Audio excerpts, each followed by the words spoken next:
तो जैसा कि लास्ट एपिसोड में हमने देखा था कि मासमून सेक्ट में 9 किंगडम अलायंस का मैसेंजर पहुंच गया। अब सेक्ट लीडर तो उसी के स्वागत में बिजी थी और इसी मौके का फायदा उठाकर नानगोंग वान अपनी एक जूनियर के फॉर्म लेकर वहां से भाग निकली। वहीं पर हानली भी युवान नाम के बंदे का फॉर्म लेकर उसके सामने पहुंच चुका था। साथ ही वो वान का वेपन देखकर ही उसे पहचान लेता है और अब ये दोनों बात करने के लिए सीधे वान के चेम्बर में पहुंच गए।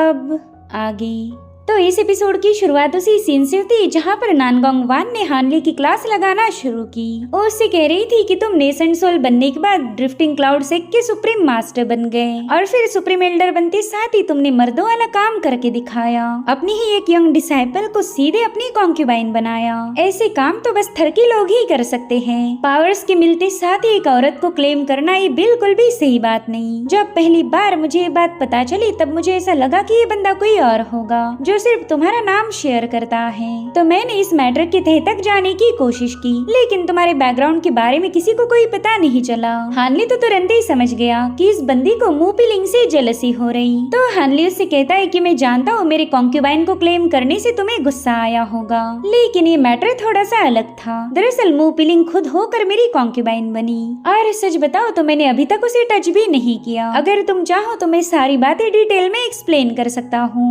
मगर वान ने तब तक दूसरा टॉपिक उठाया। वो हानली से डांटते हुए पूछ रही थी कि बताओ तुम इतने सालों से कहाँ पर गायब हो गए। कई साल बीत गए लेकिन तुमने मुझे एक भी पैगाम नहीं भेजा।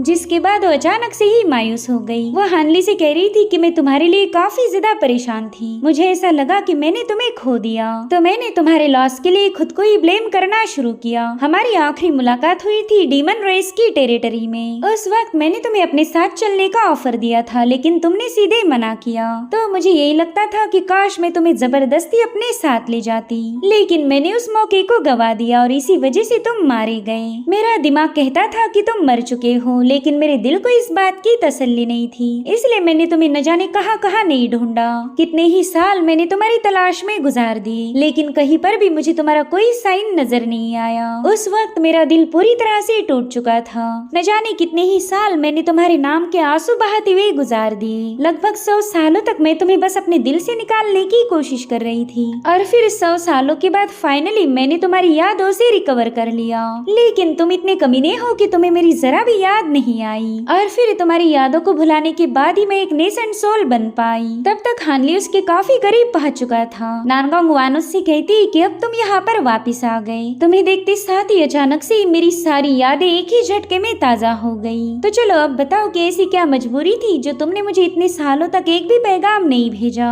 तुम अच्छे से जानते थे कि अगर तुम्हारा एक भी पैगाम मुझे मिलता तो मैं उस पर अपनी पूरी जिंदगी बिता देती।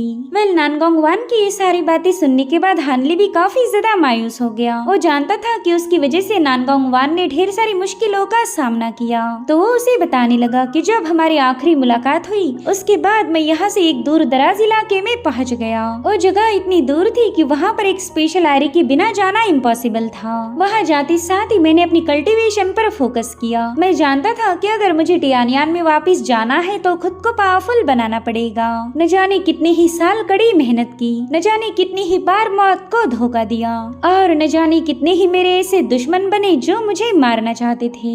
और सच बताओ तो जब मैं वहाँ पर था तब ऐसा मेरे दिल में कभी नहीं आया कि मैं तुमसे ना मिलूं। दरअसल मैं अक्सर तुम्हें याद किया करता था। मैं पावरफुल इसलिए बना ताकि इस टियानान कॉन्टिनेंट में वापस आकर तुमसे मिल सकूं। इनफैक्ट इस कॉन्टिनेंट में आने के बाद ही मैं तुमसे मिलने आने वाला था, लेकिन फिर एक बात ने मुझे रोक लिया। तुमने खुद होकर मुझे बोला था कि हम दोनों के रिश्ते के बारे में किसी को पता नहीं चलना चाहिए। तो उस वक्त अगर मैं तुमसे मिलने आता तो मेरा प्रॉमिस ब्रेक हो जाता। इतना ही नहीं, इन कुछ सालों में मैंने न जाने इतने ही सारे दुश्मन बनाए थे जो कि मुझे मारना चाहते। इस दुनिया में काश ही कोई ऐसा बंदा होगा जिसके पास मेरे जितने दुश्मन हो। और उस वक्त मैं नेसेंट सोल भी नहीं बना था, तो मुझे लगा कि बिना पावरफुल बने तुम्हारे सामने जाना तो बेवकूफी होगी। उस वक्त भले ही तुम मुझे एक्सेप्ट कर लेती, लेकिन ये बात पूरी दुनिया में फैल जाती और फिर हम दोनों की जान खतरे में पड़ जाती। मेरे दुश्मन तुम्हें भी मारने की कोशिश करते। मुझे खुद की कोई परवाह नहीं, लेकिन ये मैं तुम्हारे साथ नहीं कर सकता। मेरे होते हुए तुम्हारी जान खतरे में पड़ जाए ये मैं कभी बर्दाश्त नहीं कर सकता। वेल हानली का ये सारा कन्फेशन सुनने के बाद वान का दिल जोरों से धड़कने लगा। हानली ने फॉर द फर्स्ट टाइम किसी के सामने अपने सारे जज्बात जाहिर कर दिए थे। वान उससे कहती है कि उस वक्त तुमने मेरे साथ मासमून सेक्ट में आने से मना किया था। उसी वक्त मैं जानती थी कि तुम्हारे ढेर सारे दुश्मन हैं और तुम मुझे मुसीबत में फंसाना नहीं चाहते थे। इतनी कम एज में तुमने कल्टीवेशन की ऊंचाइयों को पार किया। ये रास्ता हार्डशिप से भरा होगा। जितनी मुश्किलें तुमने फेस की है मैं तो उनकी कल्पना भी नहीं कर सकती। अपने विल पावर के दम पर तुमने हर कदम पे तरक्की हासिल की। तुम्हारा साथ देने के लिए ना ही तुम्हारे पास कोई पावरफुल फैमिली थी और ना ही कोई सेक्ट था, मगर फिर भी तुम्हारी कल्टीवेशन रिमार्केबल थी। अगर तुम्हारी जगह मैं होती तो मैं ये बात दावे के साथ कह सकती हूँ कि मैं कभी एक नेसेंट सोल नहीं बन पाती।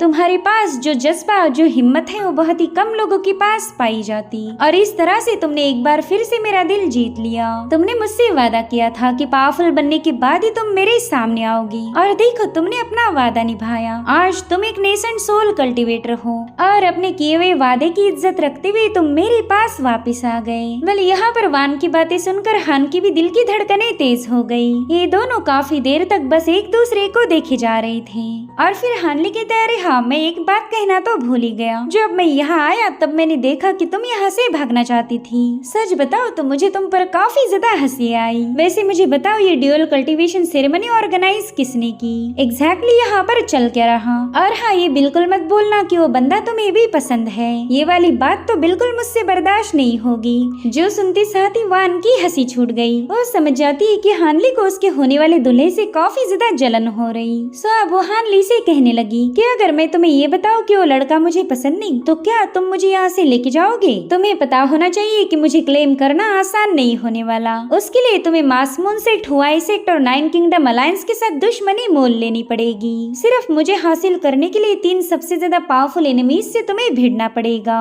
वान को अच्छे से पता था कि ये लोग इतने ज्यादा पावरफुल है कि हानली पीछे हट जाएगा, लेकिन हानली के जवाब ने उसे सरप्राइज कर दिया क्योंकि हानली ने उसे हाँ में जवाब दिया था। वो उसे बताने लगा कि यहाँ आने से पहला मुझे कोई भी आइडिया नहीं थी कि तुम फिलहाल किस सिचुएशन में फंस चुकी हो। पहला तो मुझे लगा था कि हो सकता है इस शादी के लिए तुम खुद ही तैयार हो गई। अगर ये शादी तुम्हारी मर्जी से होती तो मैं चुपचाप से यहाँ से वापस चला जाता, लेकिन अब मैं जान चुका हूँ कि इस शादी के तुम खिलाफ हो और अब मैं ये बिल्कुल अलाउड नहीं कर सकता कि कोई तुम्हारी ख्वाहिशों को अपने पाँव तले रौंद दे। मैं अलाउड नहीं करूँगा तुम पर होने वाली जबरदस्ती को, और मैं अलाउड नहीं करूँगा उस रिश्ते को जो जबरदस्ती तुम पर थोपा जा रहा। और वैसे भी अब हम दोनों के पास इतनी पावर है कि हम इन महाशक्तिशाली लोगों के मुंह पर मना कर सकते। क्या तुम्हें ऐसा नहीं लगता कि हम पावरफुल बने हैं? जिस पर वान ने हाँ में जवाब दिया। वो काफी ज्यादा खुश थी कि हानली उसकी खातिर पूरी दुनिया से लड़ने के लिए तैयार हो गया। और तभी हानली उससे कहता है कि मैंने सुना था तुम्हारे होने वाले हस्बैंड का नाम है वेई ली चेन। बताओ बंदा एग्जैक्टली है कैसा? तो वान उससे कहती कि पहले तुम मेरे पास आकर बैठो और फिर मैं तुम्हें सब कुछ बता दूंगी। तो हानली भी तुरंत ही उसके पास जाकर बैठ गया और अब यहाँ पर वान उसे ली चेन के बारे में बताने लगी। वो कहती है कि कई सालों पहले हमने डिमोनिक पाथ के खिलाफ एक कैंपेन को शुरू किया। उस वक्त कई सारे फैक्शन के लोग इस मिशन में शामिल हुए थे, जिनमें से एक था वेई ली चेन। और ये बात तो मुझे माननी पड़ेगी कि उस बंदे के पास काफी अमेजिंग एबिलिटीज हैं, लेकिन एबिलिटीज हमारे कैरेक्टर को डिफाइन नहीं करती। वो बंदा पावरफुल होने के साथ साथ एक नंबर का बदतमीज और बेरहम है। मैं तुम्हें सच बता रही कि मैंने उस बंदे को जरा भी भाव नहीं दिया, मगर फिर भी वो बेशरम हाथ धोकर मेरे पीछे पड़ गया। उसने कितने ही दफे मेरे करीब आने की कोशिश की, लेकिन मैंने बार बार उसे रिजेक्ट किया। मैंने तो उसे क्लियरली बोल दिया था कि मेरे दिल में उसके लिए कोई जज्बात नहीं, लेकिन वेई ली चेन हार मानने के लिए तैयार नहीं था। उसका अंकल वेई वुया काफी ज्यादा पावरफुल है। इनफैक्ट वो बंदा तो 9 किंगडम अलायंस का मास्टर है। तो जब वेई ली चेन मुझे मनाने में नाकाम रहा तब उसने अपने अंकल वेई वुया की मदद ली। उसका अंकल सीधे मेरी सीनियर सिस्टर क्यू से मिलने आया था। तो सीनियर सिस्टर क्यू में इतनी हिम्मत नहीं थी कि इस पावरफुल बंदे को ना बोल सके, इसलिए उन्होंने मुझे मनाने की कोशिश की। वो मुझे बार बार कहती रहती कि हमारे सेक्ट के लिए ये रिश्ता काफी ज्यादा इम्पोर्टेंट है, इससे हमारा सेक्ट ग्रो भी होगा और हमारी सेफ्टी भी इंश्योर हो जाएगी। लेकिन फिर भी मैंने उनके मुंह पर मना कर दिया। मुझे लगा था कि सीनियर क्यू मेरे डिसीजन उनकी रिस्पेक्ट करेगी। और वो काफी दिनों तक खामोश भी थी, तो मुझे लगा कि चलो वे लीजन का मसला तो हल हो गया। मगर ये तो बस मेरे सीनियर सिस्टर की चाल थी। उसे बस एक ऐसा मौका चाहिए था जिसका यूज करके वो मुझे कंट्रोल कर सके। और फिर जब मैं अपनी कल्टीवेशन की एकदम डिफिकल्ट साइकिल में फंस गई, उस वक्त उसने अचानक से मुझ पर हमला किया। उसने मुझ पर न जाने कितने ही सारे मल्टीपल बाइंडिंग रेस्ट्रिक्शन सेटअप किए और फिर उन्होंने खुद होकर ही मेरी शादी को फिक्स कर दिया। पूरी दुनिया में एक खबर फैल गई कि मैं वे लीजन के साथ शादी करने वाली हूँ। साथ ही एक बहुत बड़ी दावत को ऑर्गेनाइज करने का प्लान बनाया ताकि किसी को इस शादी पर शक ना हो। अगर हम दोनों के दरमियान रिश्ता ना होता तो शायद आज मुझे उस बंदे की बीवी बनना पड़ता। जिस पर हानली कहने लगा कि मुझे तो तुम्हारी उस सीनियर सिस्टर पर काफी ज्यादा गुस्सा आ रहा। उस बंदी ने तुम पर धोखे से वार करते हुए तुम्हें सील किया। जिस पर वान कहती कि हाँ सीनियर क्यू की इस हरकत से मैं भी काफी ज्यादा नाराज हूँ। वो सिर्फ अपने मास्कमून सेक्ट को सेफ रखने के लिए मेरी बलि चढ़ा रही, लेकिन कहीं न कहीं मुझे भी पता है कि ये उसकी सारी मजबूरियां हैं। अगर उसके हाथ में होता तो वो कभी मुझे सैक्रिफाइस ना करती। इन कुछ सालों में मास्कमून सेक्ट ने अपनी सारे रेपुटेशन को खो दिया। हमारे पास जो हमारी जमीन थी वो हमसे छीनी गई। अब हम किसी और के इलाके में हैं। उनके रहमो करम पर हमारा सेक्ट चल रहा और इसी वजह से सीनियर सिस्टर क्यू के पास इतनी एबिलिटी नहीं कि वो हुआई सेक्ट के खिलाफ जा सके। जिस पर हानली कह रहा था कि ये सारे बहाने पुराने हो गए। मेरे ख्याल से तुम्हारी सीनियर सिस्टर ने तुम्हें काफी ज्यादा अंडर एस्टिमेट किया। जिस पर वान कहने लगी कि हाँ बिल्कुल, उसे ऐसा लगा था कि वो आसानी से मुझे कंट्रोल कर सकती, लेकिन मैं भी उससे कम नहीं हूँ। उसने मुझ पर जितने भी बाइंडिंग रेस्ट्रिक्शन सेटअप किए थे उसमें से आधे से ज्यादा स्पेल्स को तो मैंने हटा भी दिया, लेकिन उसमें से एक बाइंडिंग स्पेल काफी ज्यादा खतरनाक है जिसे हार्ट ट्रैपिंग कर्स कहा जाता।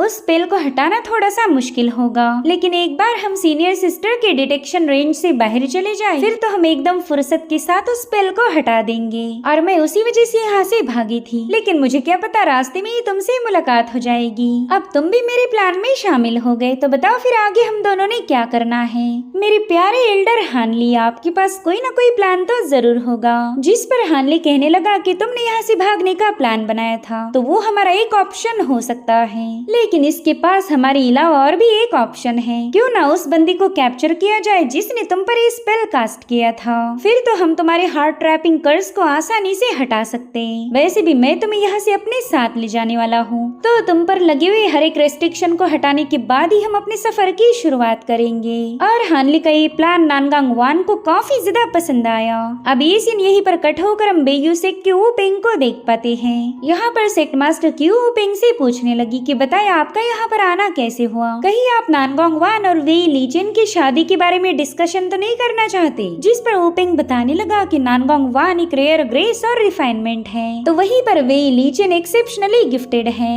जब इन दोनों की शादी हो जाएंगी तब आपका मास्कमून सेक्ट और हुआई सेक्ट के रिश्ते भी सॉलिड बन जाएंगे। इस रिश्ते की वजह से नाइन किंगडम अलायंस के मास्टर वे काफी ज्यादा खुश होने वाले हैं। तो सेक्ट मास्टर क्यू कहने लगी कि इस इलाके में आकर हमारे 100 साल पूरे हो गए। हमारी भी इच्छा थी कि हम नाइन किंगडम अलायंस के मेंबर बन सके और इसके लिए हमने न जाने कितनी ही बार अर्जी दाखिल की, लेकिन आज तक भी हमें नाइन किंगडम अलायंस का मेंबर नहीं बनाया गया। तो एनवॉय, अब मैं आपसे एक सवाल पूछना चाहती हूँ। हमारे घर की नेसेंट सोल कल्टीवेटर हुआई सेक्ट के घर की बहू बनने वाली है। उसी घर के मास्टर यानी कि वे या नाइन किंगडम अलायंस को लीड करते। तो मुझे बताएं, क्या अब हमारे मास्कमून सेक्ट को नाइन किंगडम अलायंस में शामिल किया जा सकता है? जिस पर वूपेंग कह रहा था कि माफ करना, हम आपके मास्कमून सेक्ट की कोई बेइज्जती नहीं करना चाहते। आपकी अर्जी को नाइन किंगडम अलायंस ने बार बार ठुकरा दिया। इसके पीछे एक रीजन था। दरअसल किसी भी सेक्ट को अलायंस का मेंबर बनने के लिए बाकी के सारे सेक्ट से परमिशन लेनी पड़ती।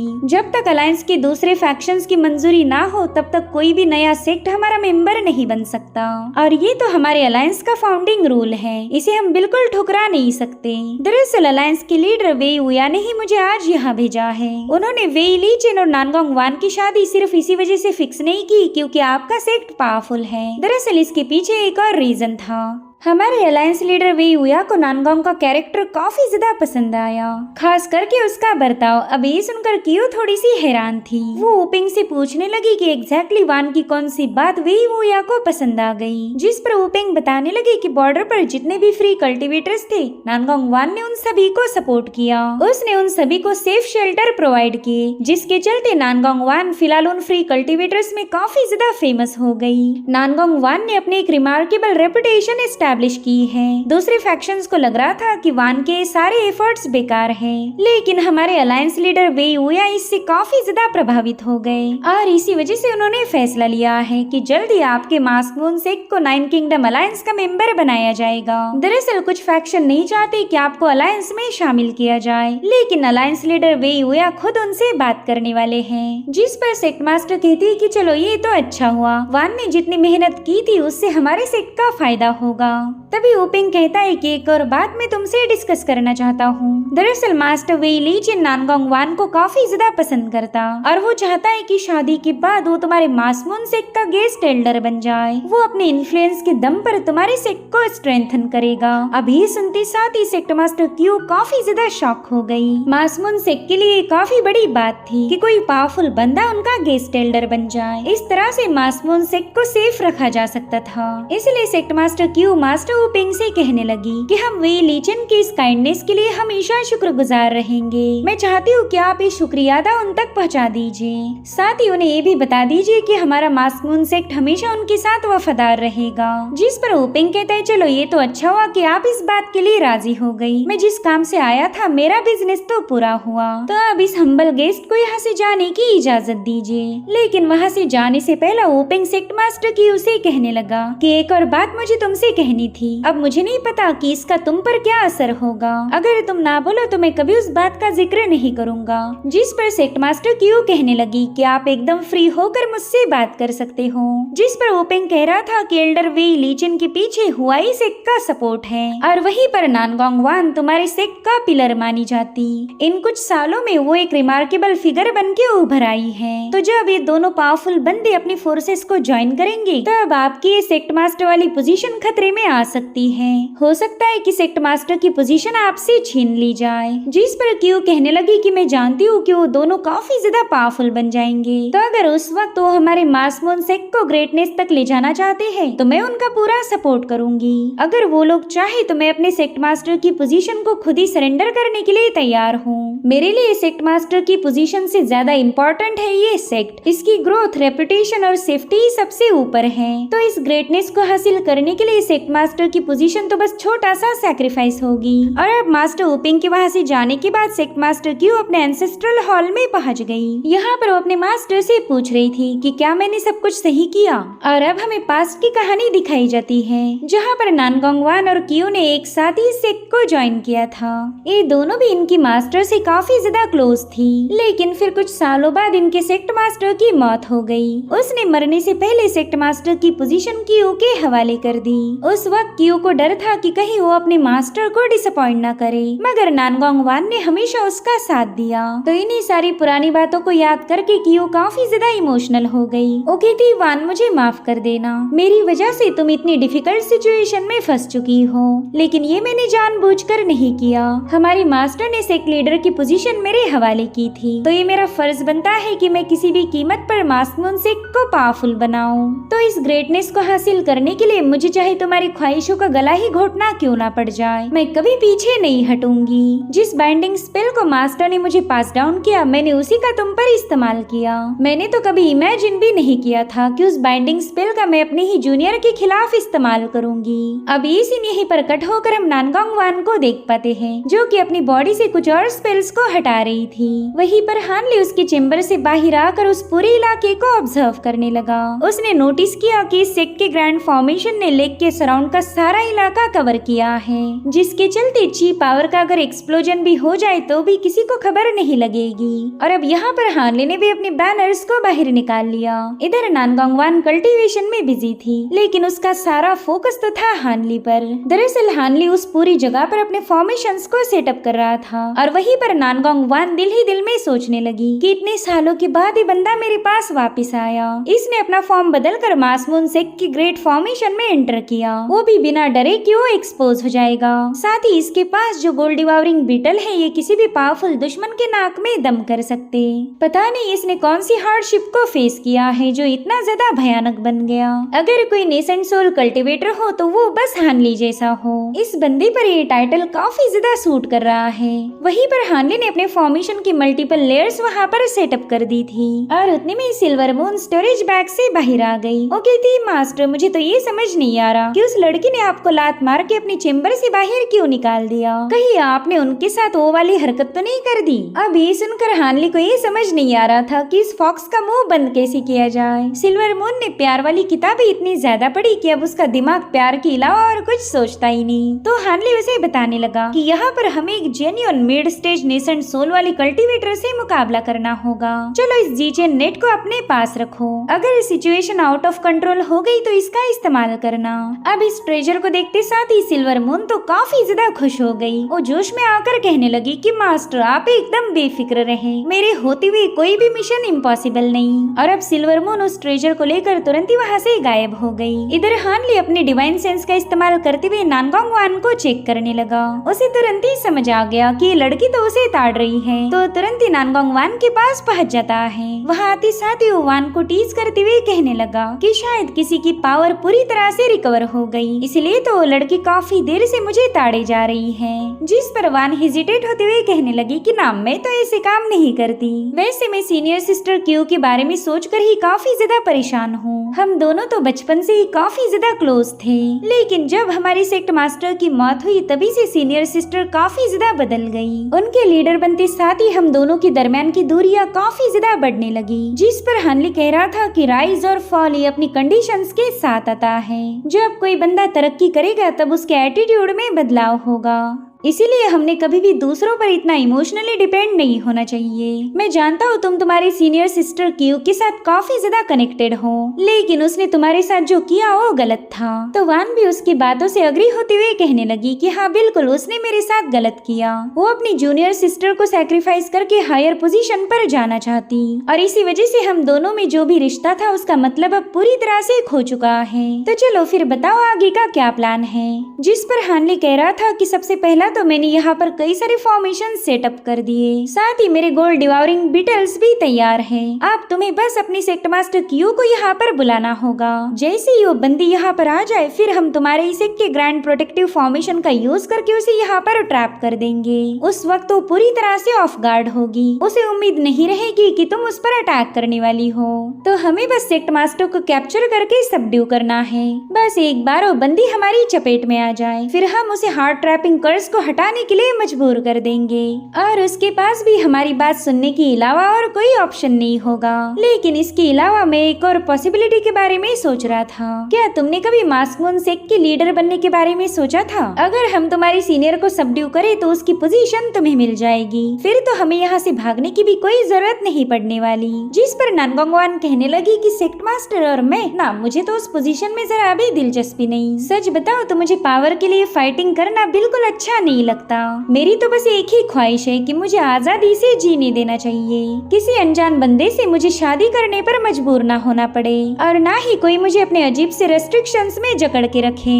मुझे तो बस फ्रीडम चाहिए, पावर्स की लालच मेरे दिल में बिल्कुल नहीं। वेल हानली उसकी बातें सुनकर काफी ज्यादा इम्प्रेस हो गया था। वो उससे कहता है कि अगर हमारा सारा प्लान स्मूथली कैरी आउट हुआ तो क्या तुम मेरे साथ ड्रिफ्टिंग क्लाउड सेक्ट आना पसंद करोगी? वहाँ पर तुम कुछ दिनों तक लो प्रोफाइल बन के रह सकती हो। वेल ये सुनते साथ ही वान तो काफी ज्यादा एक्साइटेड हो गई। हानली उसे बता रहा था कि मुलान रेस काफी ज्यादा पावरफुल है और उन्होंने ऑलरेडी टियानयान पर अटैक करना शुरू कर दिए। चाहे अलायंस लीडर वेयू या कितना ही ज्यादा पावरफुल क्यों ना हो, वो हमारी हेवनली अलायंस के खिलाफ नहीं जा सकता। और ऊपर से हम दोनों तो नेसेंट सोल कल्टीवेटर्स हैं, साथ ही साथ ड्रिफ्टिंग क्लाउड सेक्ट भी हमें सपोर्ट करेगा। तो मुझे नहीं लगता कि शादी के टूटने से हम दोनों को कोई ज्यादा फर्क पड़ने वाला है, भले ये लोग कितने ही ज्यादा पावरफुल क्यों ना हो, लेकिन हम दोनों को नुकसान नहीं पहुंचा सकते। जिस पर वान शर्माते हुए कहने लगी कि तुमने तो सारी प्लानिंग बना के रखी। और फिर क्या हानले उसे किस करने के लिए आगे बढ़ने लगा। अब ये सीन यहीं पर कट होकर हम एक फ्लाइंग टैलिस्मान को देख पाते हैं, जो कि बड़ी तेजी के साथ एंसेस्टर हॉल में पहुंच गया था। मिले पैगाम था सेक्ट मास्टर क्यू के लिए और इसे भेजा था नानगोंग वान ने। उस मैसेज को पढ़ते साथ ही क्यू थोड़ी सी हैरान थी। वो कह रही थी कि पता नहीं अब क्या हो गया, नानगोंग वान मुझसे अकेले में मिलना चाहती। और इसी के साथ एपिसोड यहीं पर एंड हो जाता है। Thank you so much for watching. Bye bye, take care.